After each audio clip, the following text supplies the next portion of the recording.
if you're into natural history, you probably haven't got that much of an aversion to dead things or bits of dead things, because they can be so interesting. And skulls are something that have always fascinated me. I've been collecting skulls since I was about 8 years old. You see, by looking at the form of a skull like this, you can figure out its function. And that will tell you, of course, firstly, what the animal is. Now, you're not going to get any prizes for this. I was going to start with an easy one. This is quite clearly a sheep's skull, a domestic animal. But what about something else with not horns, but antlers that you might find out in the woods at this time of year? Well, look, here are some antlers on top of the head here, and you should be able to tell by the type of antler which species of deer this is. And these, which are fully grown pretty much for this animal, might get a bit bigger in the next couple of years had it lived, belong to a roe deer. And again, if you look underneath here, you can see it's got no canine or incisor teeth here on the top jaw. It's got these molars here for grinding up vegetable material, so quite clearly it's a herbivore, but the antlers are going to give this away. And if you were to find this is the sort of thing that's going to look really nice, you know, on the mantelpiece or the garage shelf, or maybe if mum and dad won't allow it, at the bottom of the garden. I've been there, of course. A couple of others you might find at this time of year are these two, and these are two more mammal skulls in the UK.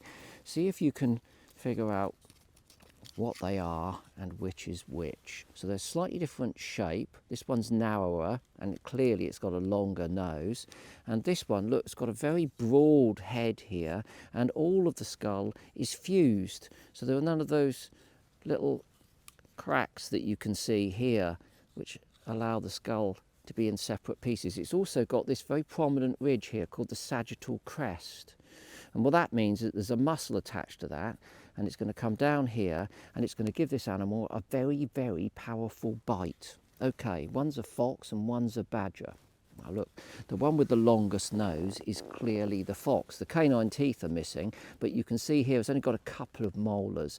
These teeth here would have been used for cutting the flesh. And that is very much like a dog skull. You can see the eye sockets here, which are forward facing, and the nose at the tip here.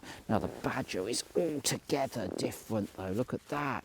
So much smaller eyes would have been tucked in here, as you can see, closer together. Much bigger and more prominent nose because they've got a fantastic sense of smell. And the teeth are different. Look at these massive molars here. These are really worn down, indicating that this is an old badger.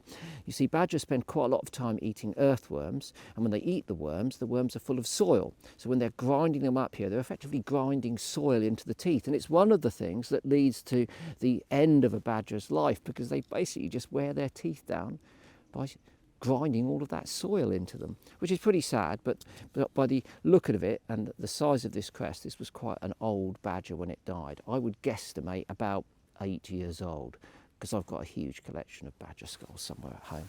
And then lastly, these are a couple of skulls that you'll find very frequently, maybe out of the woods in the field. And again, look, you can see a couple of incisors at the front here, and then a gap here before you get to the molars on the tooth there. And this gap is called the diastema. Why would you have a gap between your front teeth and the teeth that are, you know, going to be grinding up the material? Well, it's so you can use your tongue to turn that material around, so you can make sure you can chew it all up. And these are two skulls that belong to, you know, similar animals of the same type. What do you think? Outside the wood, so not a squirrel. This is a rabbit, and this is a brown hare skull. And this is one that I've cleaned up.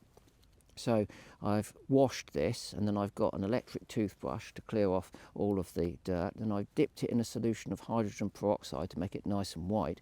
But you will have noticed that all of the teeth have fallen out, and that's because they're in a plastic tray in a shower back at home.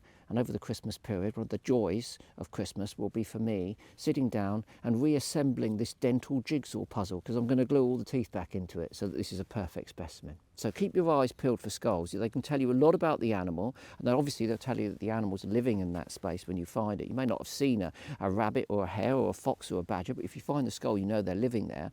And by analysing and thinking about that skull, you can figure out a lot about how the animals live. And of course, if you're a young naturalist, I mean, honestly. I've got my first fox gull when I was 8 years old, and it used to sit on my windowsill, and I keep drawing the curtains every night and having a peep at it. I was so excited.